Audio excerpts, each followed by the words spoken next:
Hey, good evening, everyone, and welcome to Lifewalk with Christ God. Always good to see everybody. I love that. So we're going to turn this down just a little bit. There we go. All right. We have just been, man, we're just rolling through Exodus. It is just absolutely just a wonderful, wonderful book. And, we don't have much longer to go through it. And it's absolutely wonderful. And of course, reading in the Bible myself, we just have rolled through Leviticus and then Joshua, and now we're coming up to Judges in my own private reading. But this is wonderful. Let's get to it. We are on page 89 of the King James Bible, Exodus 18, but we're actually starting at chapter 17. So join along and let's see if, and do try to remember, I'm not a pastor, priest, deacon, rabbi, anything. I'm nobody. I'm just a guy that loves to read the Bible and loves to share God's word as best as I can. The Bible's open to so much interpretation.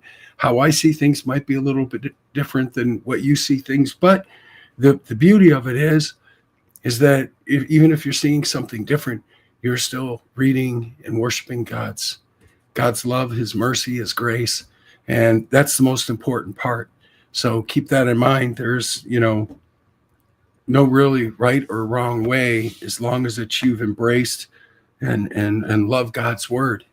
And as I always say, the Bible to me is just the most incredible, true, factual love story ever documented, not only with science and scripture and artifacts, and just everything. It just reproves itself through and through the whole course of the Bible. And that's the wonderful thing.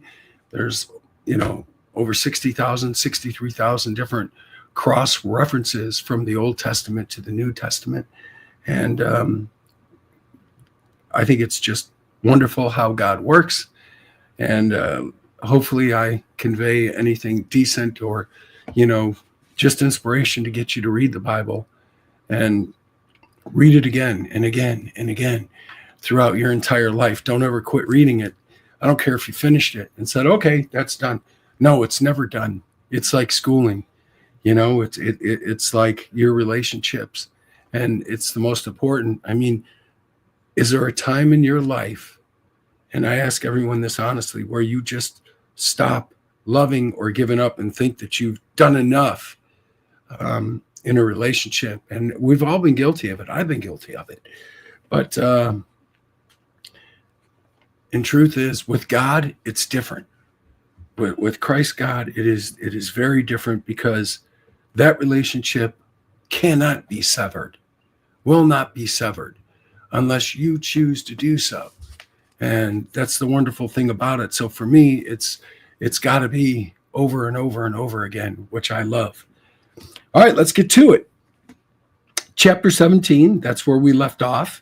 And, he's leading the people. Moses is leading the people here. And, next to him is Aaron. And here we go.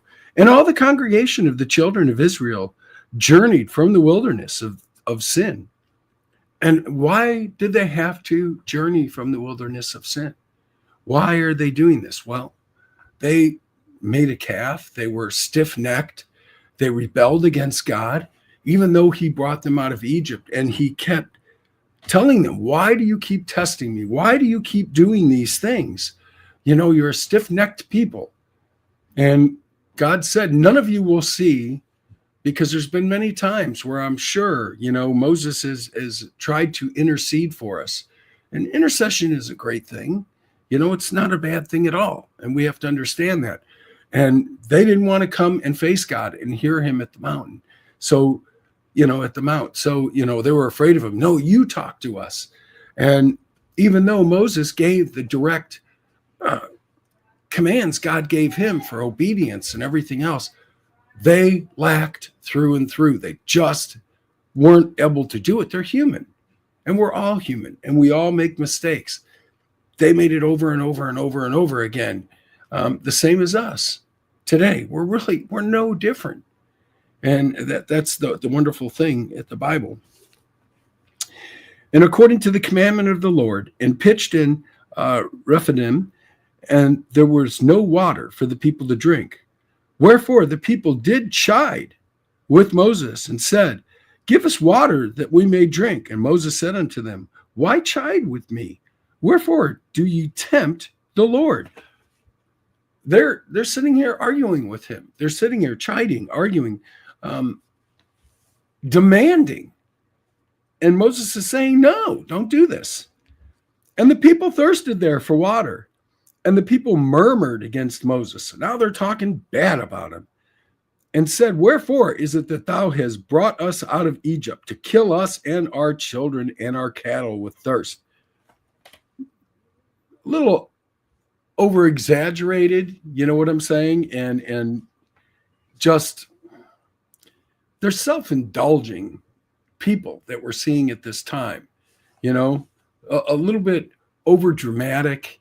And let's see how Moses handles this through God. You know, of course, everything that Moses is doing is from God. Okay? Moses is the tool. God is the wheel. He guides him all along the way. So let's see how it's handled. And the people thirsted, as it said, and murmured against Moses. And now we're here at Moses cried unto the Lord, saying, What shall I do unto this people, that they be almost ready to stone me? And they are. They've acted this way. I mean, and the Lord said unto Moses, Go on before the people, and take thee with thee of the elders of Israel, and thy rod, wherewith thou smotest the river. Take in thy hand and go. Behold, I will stand before thee there upon a rock in Horeb, and thou shalt smite the rock, and there shall come water out of it, that the people may drink. And Moses did so in the sight of the elders of Israel. And he called the name of that place Massah and Meribah, because of the chiding of the children of Israel, and because they tempted the Lord, saying, Is the Lord among us or not? Again, they're wanting proof and everything else that God is with them. God has been with them. When it's the problem is that not if God is with them, when are they with God? And that's why they got the names. And, you know, it happened in the place of Massah and Meribah because the chiding. That's why it's called the name it's called, because of their bad behavior. Then came Amalek and fought with Israel and Rephidim. And Moses said unto Joshua, Choose us out men and go fight. Fight with Amalek tomorrow, and I will stand on the top of the hill with the rod of God in my hand. So Joshua did as Moses had said to him and fought with Amalek. And Moses and Aaron and Hur went up to the top of the hill. And it came to pass when Moses held up his hand that Israel prevailed. And when he let down his hand, Amalek prevailed. Very interesting here. God is showing his power. Every time that Moses has his hands up, holding the rod, has his hands up, they're defeating Amalek. Okay? And then when he starts to bring his hands down, they're getting defeated by Amalek. I mean, he is showing the power. I can do this. I'm going to show you. Here's a prime example of what is happening. But Moses' hands were heavy, and they took a stone and put it under him, and he sat thereon, and Aaron and Hur stayed up his hands, the one on one side and the other on the other side, and his hands were steady until the going down of the sun. And Joshua discomforted Amalek and his people with the edge of the sword. And the Lord said unto Moses, Write this for a memorial in a book, and rehearse it in the ears of Joshua, for I will utterly put out the remembrance of Amalek from under heaven. And what does he mean by that? Write it in a book. And he's chosen Joshua here. Did you notice that? He has chosen Joshua. And he says, right here, and we're on verse 14. And the Lord said unto Moses, Write this for a memorial in a book, and rehearse it in the ears of Joshua.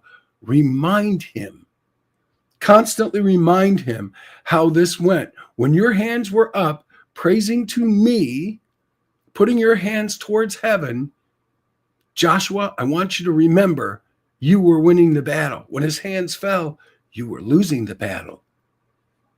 And Joshua, in good faith, is still fighting the battle because the Lord has made it so. Not because Joshua has made it so, but because Joshua is now the tool.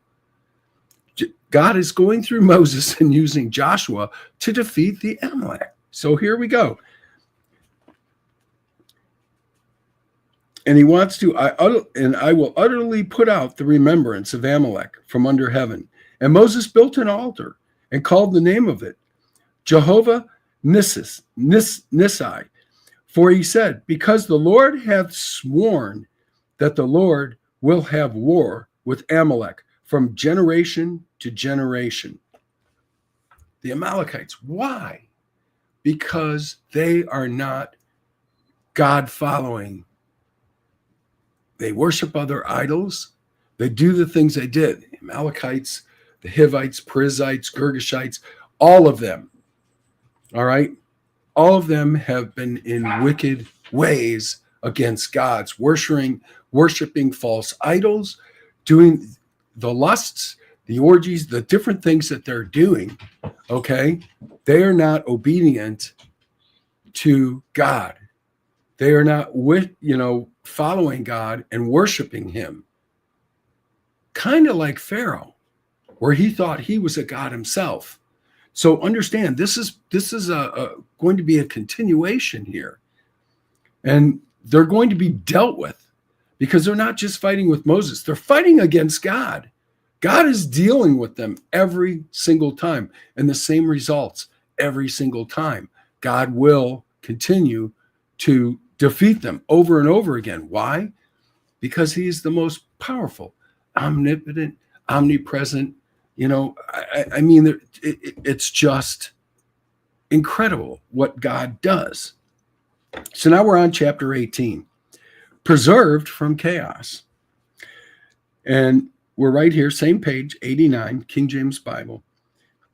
When Jethro and the priest of Midian, Moses' father-in-law, heard all that God had done for Moses and for Israel, his people, and the Lord had brought Israel out of Egypt, then Jethro, Moses' father-in-law, took Zipporah, Moses' wife, after he had sent her back.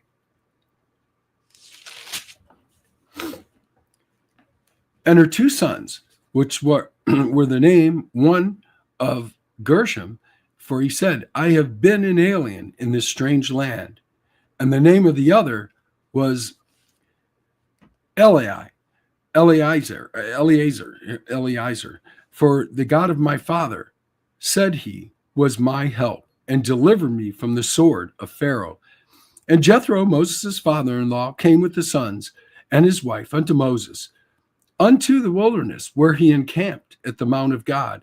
And he said to Moses, I, thy father-in-law, Jethro, have come up to thee, and thy wife, and her two sons with her. And Moses went out to meet his father-in-law, and did obeisance and kissed him.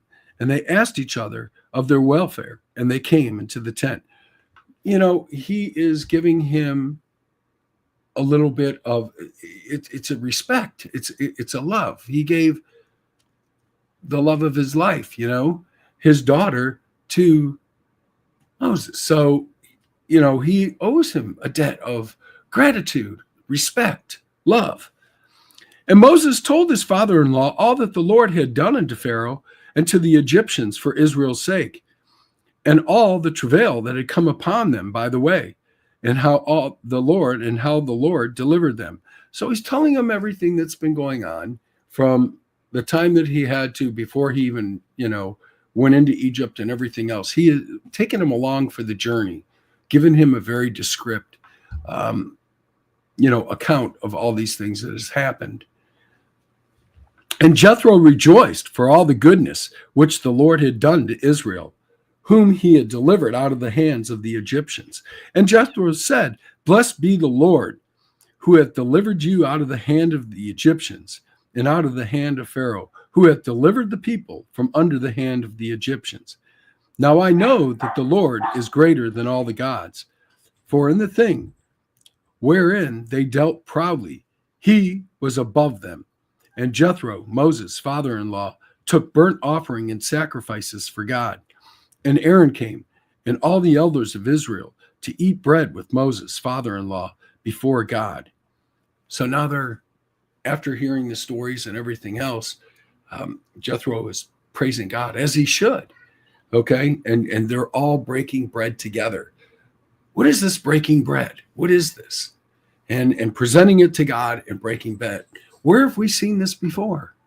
Well, in the New Testament, when Christ did that, he said, "This is my body," and took a sip of the wine. "This is my blood. This is my covenant with you." So we had right here the same thing going on, everything praising Christ God. So here we go. And it came to pass on the morrow that Moses sat to judge the people, and the people stood by Moses from the morning until the evening. And when Moses' father-in-law saw all that he did to the people, he said, "What is this thing that thou doest to the people? Why sittest thyself alone? And all the people stand by thee from morning unto evening." He's questioning him. Why are you trying to handle all of this by yourself? You need to just deal with God. And what are we going to do here? Okay, you just can't do it all. You have to understand there has to be help. And there has to be where we're working together, a togetherness.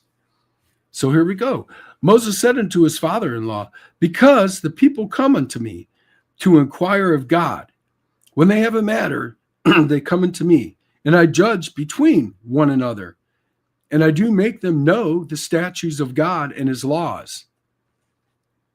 Whatever their problem is, he's the one trying to handle it and then doing it from what he has learned from God.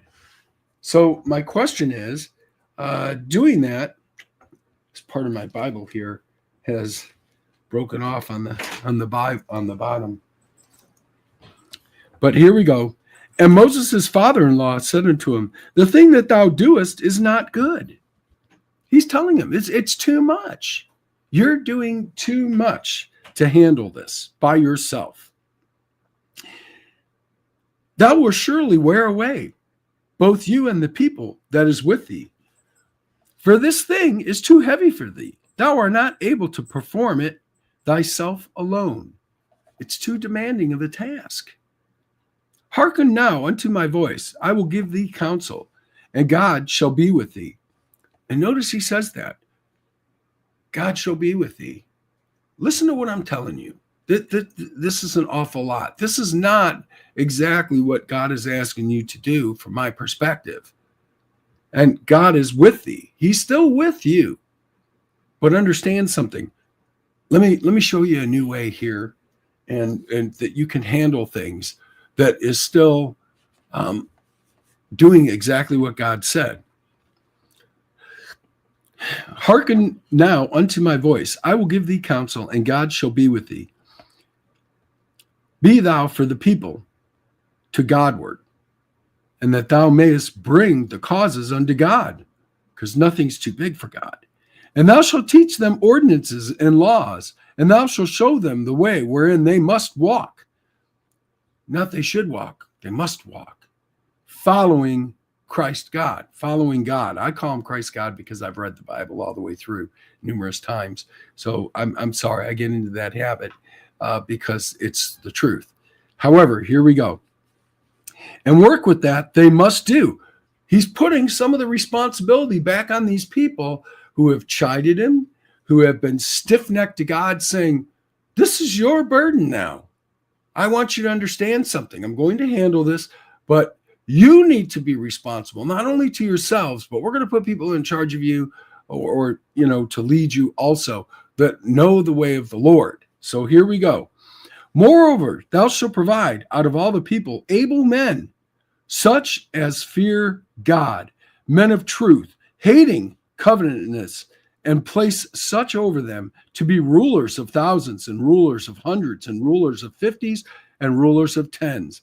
And let them judge the people all the seasons, that it shall be that every great matter that they shall bring unto thee, but every small matter they shall judge. So it shall be easier for thyself, and thou shalt bear the burden with thee. So let the people that are in charge, that you're putting in charge, handle those things that are the small things. If they get something that's too big for them, let them come to you, and then you judge them. Okay, then you turn around and be the judgment of that issue or whatever that problem may arise along the way. Therefore, lightening your load instead of you handling every trivial thing. These people have to be held accountable for themselves. They have to know and should know, okay? They're required to know God's covenants, know God's laws, know God's commands, and be obedient to that along the way. And that's so important that thank God for his father-in-law, Jethro, to come along and say, hey, listen, wait a minute here. This is way too much for you to bear. So here we go. If thou shalt do this thing, and God command thee so, then thou shalt be able to endure. And all this people shall also go to their place in peace. So Moses hearkened unto the voice of his father-in-law, and he did all that he had said. And Moses chose able men out of Israel, and made them heads over the people, rulers of thousands, rulers of hundreds, rulers of fifties, rulers of tens. And they judged the people all the seasons. The hard cases they brought unto Moses, but very small matters they judged themselves. And Moses let his father-in-law depart, and he went his way into his own land. What a blessing that Jethro is and was, because God sent him to help Moses along the way. Maybe whisper in his ear and say, listen, God is with you. But I've heard you say, what am I going to do with these people? And we heard this. These people wanted water. Moses said, what am I going to do with these people? They have frustrated me. They have humiliated me, belittled me, degraded me. What am I going to do with these people? He heard him. And as always, God listens to us all the time. And he responded, as he always does. When has God never been faithful? When has God never been there in our lives?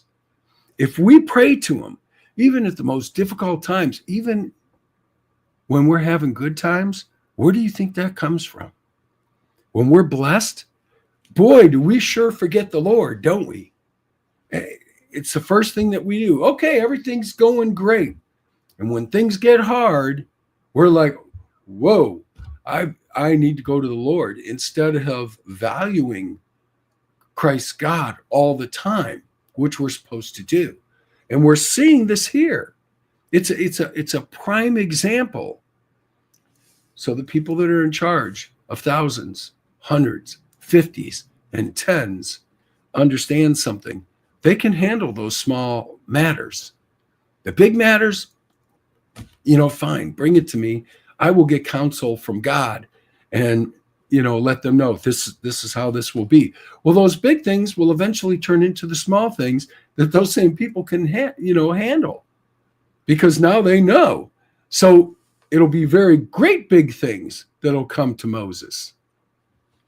So here we are, chapter 19 now, page 90, King James Bible. We're at the location of the giving of the covenant. Now here it is. This is where it's all going to come. Where it's all going to come true. So let's get to it. In the 3rd month, when the children of Israel were gone forth out of the land of Egypt, the same day came they into the wilderness of Sinai, for they were departed from Rephidim, and they come to the desert of Sinai, and they had pitched in the wilderness, and there Israel camped before the mount. And Moses went up unto God, and the Lord called unto him out of the mountain, saying, Thus shalt thou say to the house of Jacob, and tell the children of Israel, Ye have seen what I did in Egypt to the Egyptians, and how I bear you on eagle's wings, and brought you unto myself. How I'm putting you right here. You're with me. I'm putting you right here with me. I've showed you what I did to the Egyptians. I've showed you on the whole trip these wonderful miracles and everything else. And I've showed you everything, miraculous wonders. And you're soaring like eagles, right on their wings and right by me. So now, therefore, if ye will obey my voice indeed and keep my covenant, ye shall be a peculiar treasure unto me above all people. For all the earth is mine. Special. Okay? It's special. Who owns the earth? God does. Not Satan. No. And people make this mistake because they believe this myth that Satan, owns the earth. He does not. Even when he tempted Jesus, he said, I will give all these kingdoms and land in them or whatever unto you. Well, he can't. It's not yours to give.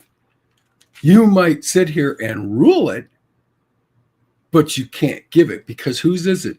Well, let's go right to it.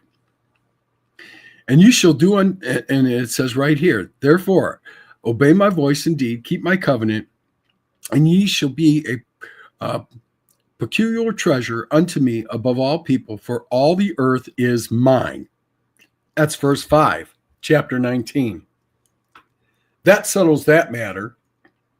But you can see that cross-referencing from the New Testament back to the Old. Again, we're seeing this all over the place. Don't look at just the words when you're reading.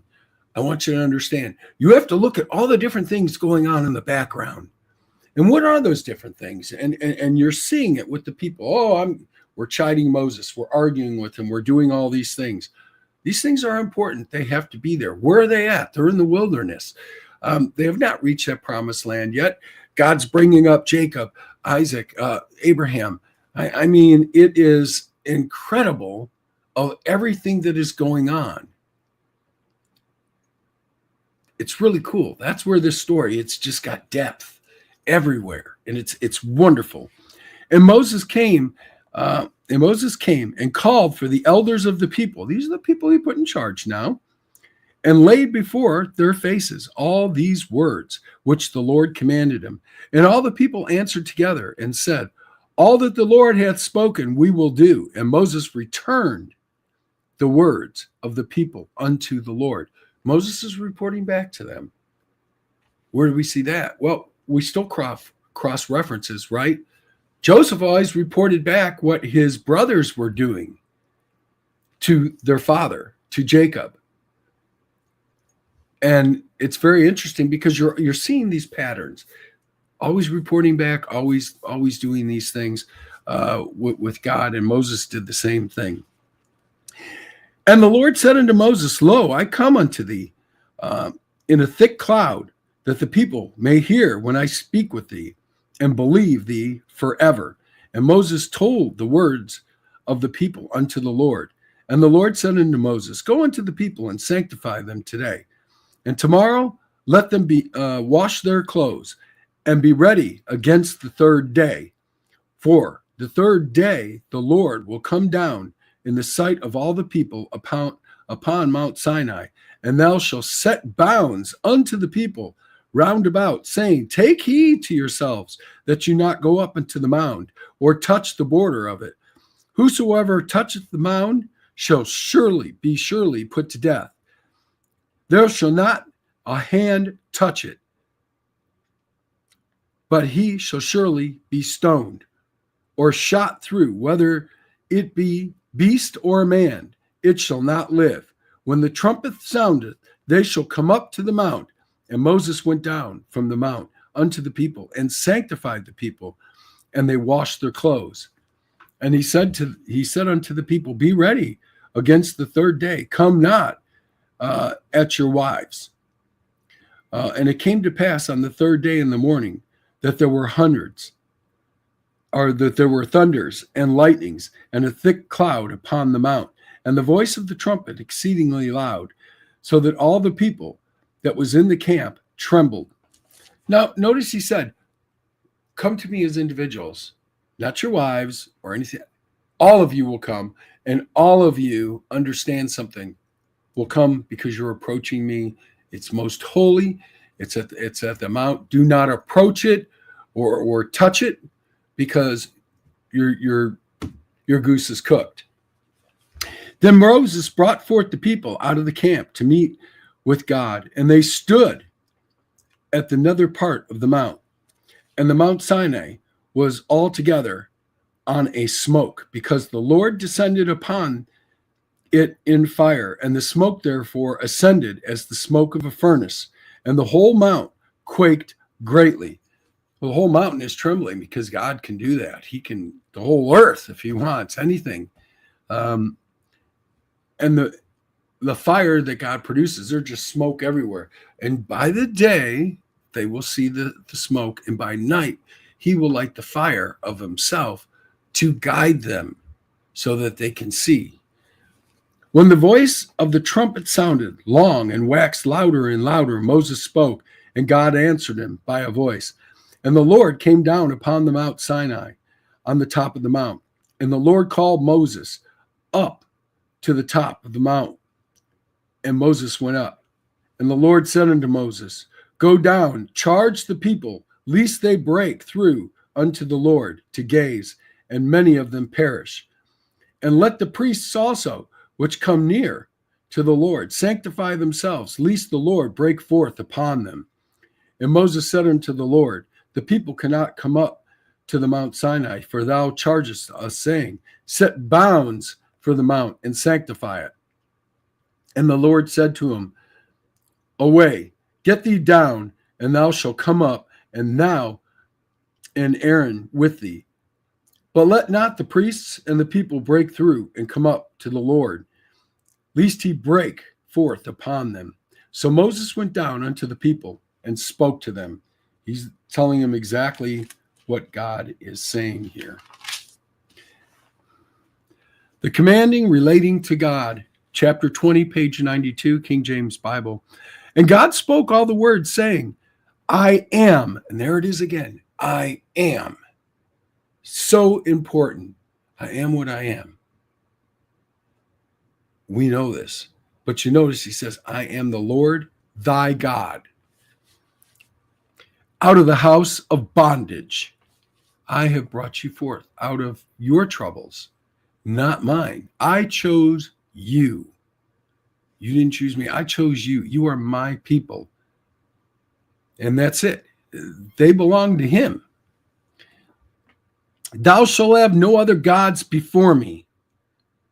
Thou shalt not make unto thee any graven image or likeness or anything that is in heaven above, or that is in the earth beneath, or that is in the water under the earth. Thou shalt not bow down thyself to them, nor serve them. For I, the Lord thy God, am a jealous God, visiting the iniquity of the fathers upon the children, unto the third and fourth generation of them that hate me. He's making it clear. If you are worshiping other gods, you will be punished. And you will be punished to the third and fourth generation.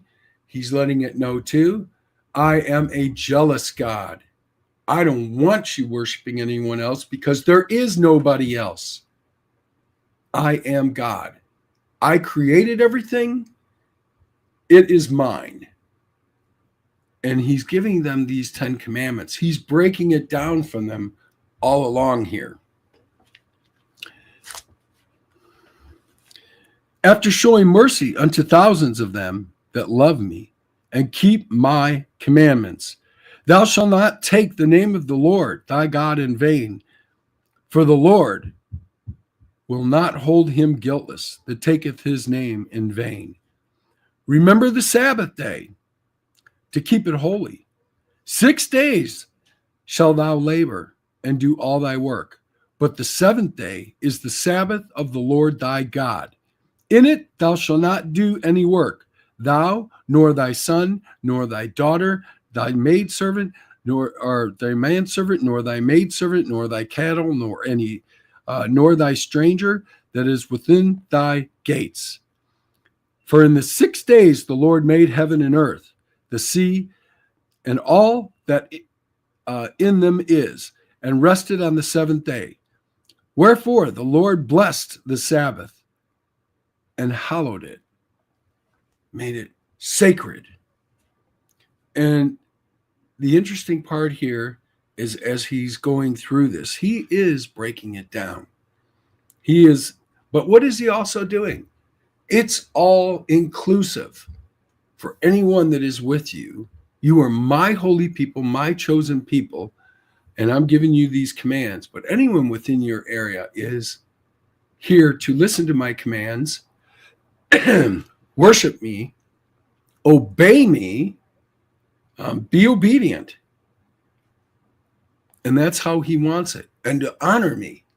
For I created all this in 6 days. I rested on the seventh.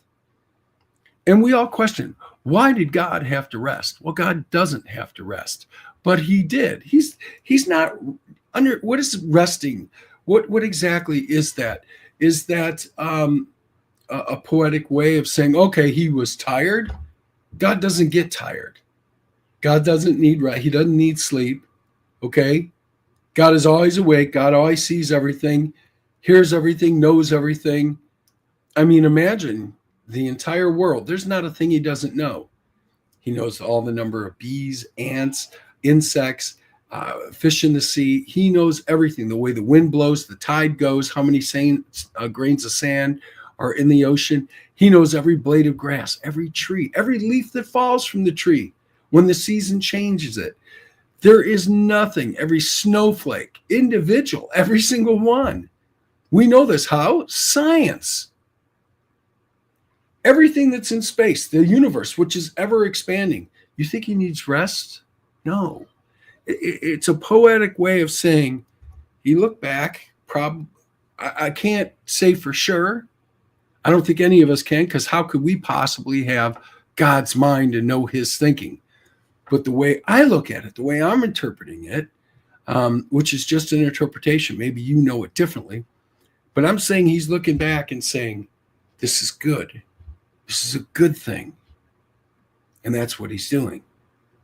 So therefore, as he's looking at everything that he's done in this vast array of everything that he's created, and these are his people, he has chosen them, he's looking back and he's liking it. Therefore, have the respect of what I've done. Be obedient to me. Listen to my covenants. Listen to my laws. Listen to my commands. Have that same respect. The way I look back and are looking over you and everything within this world and every place else. Remember, he's out time, space, and matter. He can go through it, in it, around it. So yeah, but this is special to him. At least that's how I'm interpreting it, to where he sat back and gazed at it. And it's just a different way of looking at it. How you see it might be a totally different way. That's a wonderful thing about the Bible. And he's telling you why you're doing that on Sundays. It is hallowed. He's hallowed it. It's holy. It's to be honored, respected, praised. Now he's making the commandments. That's his commandments relating to God. That's all his commandments, just relating to him. Now, what about the commandments to us? Let's get into it. The commandments relating to man. Honor thy father and thy mother, that thy days may be long upon the land which the Lord thy God giveth thee. Thou shalt not kill. Thou shalt not commit adultery. Thou shalt not steal. Thou shalt not bear false witness against thy neighbor. Thou shalt not cover thy neighbor's house. Thou shalt not cover thy neighbor's wife, nor his manservant, nor his maidservant, nor his ox, nor his ass, nor anything that is thy neighbor's. So he's laid out the 10 Commandments now, and they're out there. And these last ones here are strictly for us. And we have to, all of them are God's laws, to obey them. But you saw the beginning part is how we are to the commandments relating to him. And then the next batch is relating to us. And you ask, why the separate ones? Because God has told you, he is a jealous God. Do not worship anyone else. You will worship me. Okay?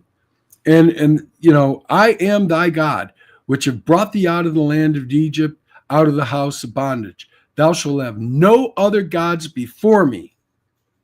Don't make graven images, stones, wood, anything like that, worshiping other gods, anyone else, or try to create an image of God. You know what? We're already created in the image of God. Why do we need something else to praise and worship to? And people don't understand that. But if you cross-reference it, Old Testament to Old Testament, and go back to Adam, and we know this, create him in our image. God says that, in our image. And people are like, who is our? Well, Father, the Son, the Holy Spirit. Okay? That's exactly how I am interpreting that. That's our. Which is what? One. It's the Trinity. It is God. So understand that. And they are all in agreement. We know that from the reference going to the New Testament.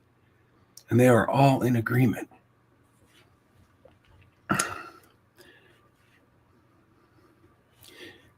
And the people, this is the response of Israel, and all the people saw the thunderings and the lightnings and the noise of the trumpet and the mountain smoking.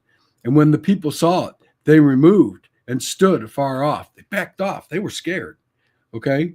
They marveled and moved away from it. And they said unto Moses, speak thou with us, and we will hear. But let not God speak with us, lest we die. Well, they feared him. Well, they're supposed to fear him. That's right. Fear the Lord. That is the understanding in the beginning of us understanding God. First, respecting him and fearing him enough to say, I'm not going to do these things because I'm afraid of what will happen to me, myself, and others if you don't do this. So fear is not a bad thing in this part. And Moses said unto the people, fear not, for God is come to prove you that his fear may be before your faces, that ye sin not. That's the point. Don't sin. You see the power he has.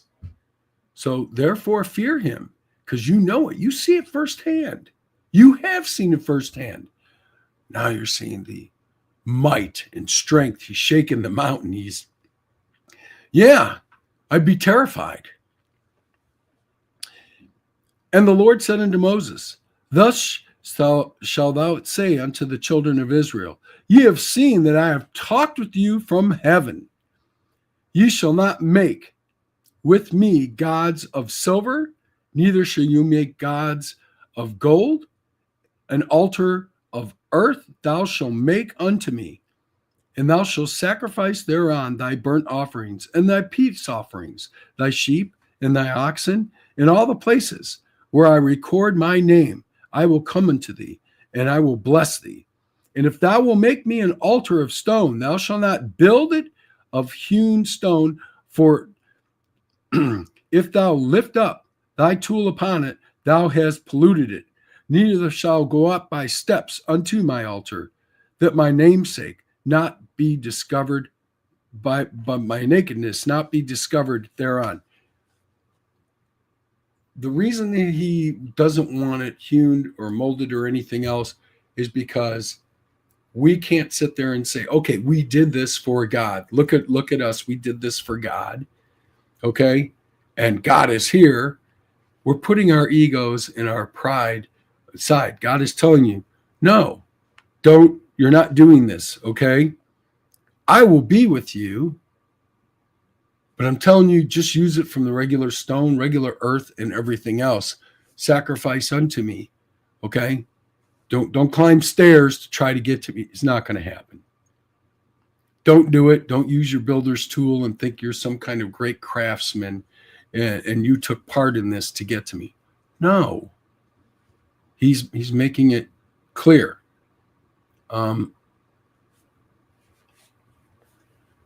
Now these are the judgments which thou set before them, the rulings. Thou shalt buy if thou buy a Hebrew servant, 6 years shall he serve, and on the 7th shall he go free for nothing. And that's going to go forward, and we're going to see this in Jeremiah again, in Jeremiah 34:13 later on in the Bible. Again, there's that cross-referencing. 6 years shall he work, and then on the 7th year he shall go free. Well, God created the earth in 6 days. On the 7th, he hallowed it, right? He rested or gazed at it, however you determine that you want to see it. But that is why this is said this way. You see the numerology here now, put it together, and you're going to see this throughout the Bible. It's very interesting. And a lot of times I'm catching it and I'm like, wow, okay, that explains a lot. There's so much to see, and I enjoy it so much. That's the cool thing about it. I love it because I'm trying to always dig deeper and try to get some understanding as I interpret it. Okay, that might, like I said, it might not be the way you do, but how I'm seeing it. And the more that I'm putting together on it, the cooler it's just awesome. God's word is just awesome, and I love it. And all right, let's get on, because I could talk about this and just I get overexcited. And if he came in by himself, he shall go out by himself. If he were married, then his wife shall go out with him.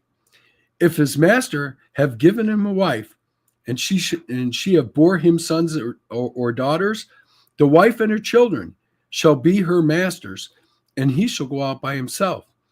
And if the servant shall plainly say, I love my master, my wife, and my children, I will not go out free. Then his master shall bring him unto the judges, and he shall also bring him unto the door, or unto the door post, and his master shall bore before his ear through with an awl, and he shall serve him forever. It's funny how it's the doorposts again, right? And we're going to poke a hole with an awl through his ears, because he wants to do this forever and work for his master. His master's been good to him, respected him, loved him. And he's got a wife and kids and everything else, and he's willing to do this. So therefore, and I love this, therefore, he is saying, I've decided to do this for my master, and I'm happy, and I don't want to change it. So he's getting pierced. And I go back, I see this so many different ways. And I go back and I think about the blood on the doorposts and above the door. And, God passed by at the Passover. And then I look at it also that he doesn't, on the 7th year, he has decided that he is going to stay, which to me is like an invitation to fully command and, give in to God's commands and obey and everything else. So I look at it so many different ways. There's so many different ways that I see it, and I could be totally wrong. Maybe, like I said, if you have confusion on it or whatever, always go to your priest, pastor, rabbi, deacon, anyone, and they can elaborate way better than I can. So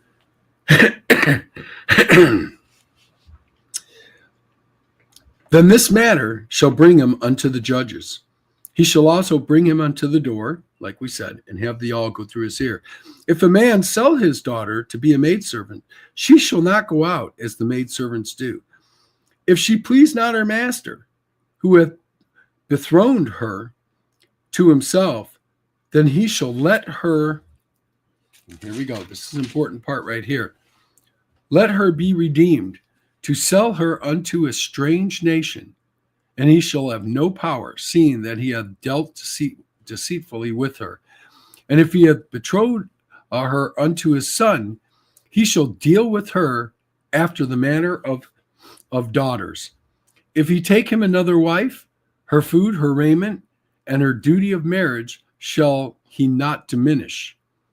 So if he's taking more than one wife, understand something. You have responsibilities to your first wife too. Now you have it for both wives. So if he taketh him another wife, her food, her raiment, and the duty of marriage shall not diminish. And if he do not these three unto her, then she shall go out freely without money. If he's not going to do these things, she's free to go. He's going to hold that person responsible, if he doesn't do it. But if a man presumptuously upon his neighbor to slay him with guile, thou shalt take him from my altar, that he may die. And he that smiteth his father or his mother shall surely be put to death. He that stealeth a man and selleth him, or if he be found in his hand, he shall surely be put to death. He that curseth his father or his mother shall surely be put to death. Notice how the commandments are also aligning with the rules that he's laying out with them. Thou shalt not commit murder. Thou shalt not commit adultery. Thou shalt not covet. Thou shalt not steal. Thou shalt not lie about. All these things he's laying out. He's breaking down completely. And he's doing it right in connections with the commandments. If he rise again and walk abroad upon his staff, he that smote him be quit. Only he shall pay for the loss of his time, and shall cause him to be thoroughly healed. And if a man smite his servant or his maid with a rod, and he die under his hand, he shall permanently, or he shall surely be surely punished. Notwithstanding, if he continue a day or two, he shall not be punished, for he is his money. If men strive and hurt a woman with child, so that her fruit depart from her, and yet no mischief follow, he shall surely be punished, according as the woman's husband will lay upon him, and he shall pay as the judges determine. So if she has a miscarriage or anything else, understand something. They're going to be punished. That person that did this is going to be punished because it's still murder. So it's following this. If any mischief follow, then thou shalt give the life for life, eye for eye, tooth for tooth, hand for hand, foot for foot. We're going to see this. What is this? Deuteronomy 19:21, Matthew 5:38. There's your cross references again. In Matthew, it's very interesting because Christ at one time says, when he's questioned by the Pharisees, surely, surely, I tell you, truly, truly, I tell you that, and he's going to go back and say, love your enemies, pray for them, and, don't do these things. And if you're thinking about doing something, have you already committed murder in your mind? It's very interesting because it's so spiritual. And that's the one thing. And Paul tells us in Romans 12, we're to have a renewed mind, transfigured, okay, changed. So that is absolutely wonderful too. We need to think spiritually, okay? Understand, and it's all the way through, even in Matthew. Protect yourself. Put on the full armor. of God. It's important. Pick up the shield so that you can withstand the fiery darts that were constantly thrown at us. And Paul comes back and says, listen, this is against principalities. This is against the different things, the demons of the world. Okay, the spiritual forces. But anyway, let's get on to this because, like I said, I can talk about this forever. Burning for burning, wound for wound, stripe for stripe, which is getting whipped. And if a man smite the eye of his servant or the eye of his maid, that it perish, he shall let him go free for his eye's sake. You do that, you hurt him, and something like that happens, and he's free no longer. He's not serving you. So that I think that's important. And it's the same thing for his tooth's sake. If an ox gore a man or a woman that they die, then the ox shall surely be stoned. And if his flesh shall not be eaten by the owner of the ox, shall be quit.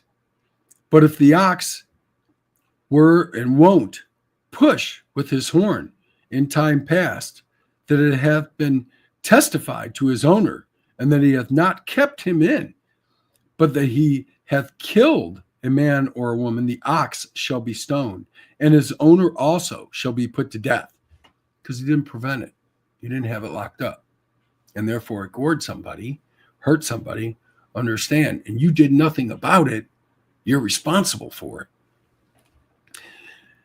And if they relate on him a sum of money, then he shall give for the ransom of his life whatsoever is laid upon him, whether he have gored a son or have gored a daughter, according to his judgment shall it be done unto him. If the ox shall push a manservant or a maidservant, he shall give unto the master 30 shekels of silver, and the ox shall be stoned. The rights of property. If a man shall open a pit, or a man shall dig a pit, and not cover it, an ox or an ass fall therein, the owner of the pit shall make it good, and give money unto the owner of them, and the dead beast shall be his. And if one man's ox hurts another's, that he may die, then he shall sell the live ox and divide the money of it, and the dead ox also shall they divide. Or if it be known that the ox hath used to push, a habit of doing this in times past, then his owner shall not keep him in. He shall surely pay ox for ox, and the dead shall be his own. If you know that this is happening and you're not doing anything about it, so understand there's punishments for that too, and you owe. Anyway, we're going to stop here. It's chapter 22, and let's put that down here. And I love God's commands. He's telling you how it's going to be. Notice he's breaking it up with the animals too. And we have seen this throughout the Bible, that God's not just including man and everything in it, or his chosen people. Notice he planted a garden and Adam tended it. The whole earth is a living thing. The earth itself, the animals, us, and the Israelites, they're his. But understand, we're the Gentiles. We're, but we're all loved by him, and we all love him. And the cool thing about it is it's a whole living world. And that's why I said, he rested, or he was gazing at what he created. It's really cool. Anyway, we're going to get on to King James Bible, Exodus, page 94, chapter 22 this next week. This is 120, 25. I'm still getting used to writing that. And we're going to stop there. The cool thing about the Bible is, even though it's so hard, I struggle with the names and the places and everything in it. And I apologize for that, but I struggle so much. I ask God to help me on that and to help me share his word. And it's important. I hope that you can pick it up. Read it like I am. I would hope that you could do. It doesn't mean it's right or wrong. I'm just telling you, I read it like a poetic love story. The theology in it, the parallelisms and everything else in it. What an incredible, incredible gift to us. And that's what it is. Okay, the Bible is our gift. Understand that. God has given this to us to explore, to learn, to take in.